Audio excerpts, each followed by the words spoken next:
बहुत माहिर होती हैं। पहला, रास्ते में सेल्फी खींचने में, दूसरा चौराहे पे गोलगप्पे खाने में, और तीसरा बताइए, नहीं पता, मैं बताती हूँ लेकिन मेरे वीडियो को लाइक शेयर ज़रूर करिएगा। तीसरा, जो उनको चाहता हो उसको भैया बोलने में। मैं दीवाना पागल तेरा हो गया, मैं दीवाना पागल तेरा हो गया, मैं खो गया।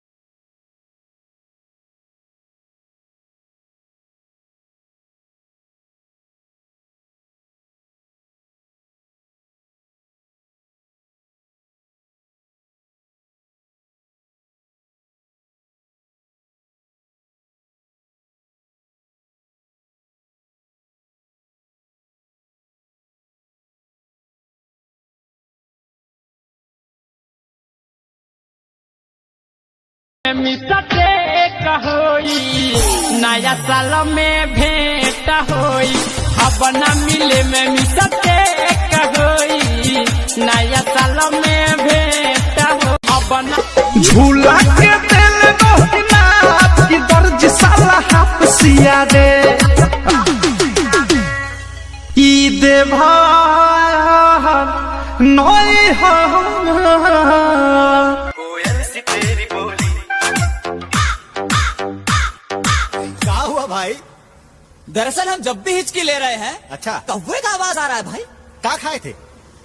Well, I had a lunch. ए भाई, हमरा से मिले खाती आवत रहलू रात में, भोरी हो जाती रागे बात में जाना में बरतर ड्यूटी, पछुआ के हवा मोर बिगाड़ देता ब्यूटी। घाम लागता ले डियर, घाम लागता। जब तक बेटा मम्मी बोले तब तक बेटा तेरा है, अब तेरा बेटा डार्लिंग बोले अब तेरा बेटा मेरा है, बेटा बेटा ना कर सासू अब तेरा बेटा मेरा है।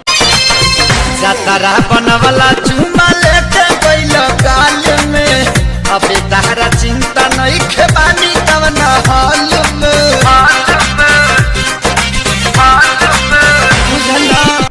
हेलो फ्रेंड्स, सो ये शायरी मेरे पूरे फॉलोअर्स के लिए है, और जो मुझे फॉलो नहीं किया है ना तो उनके लिए भी है।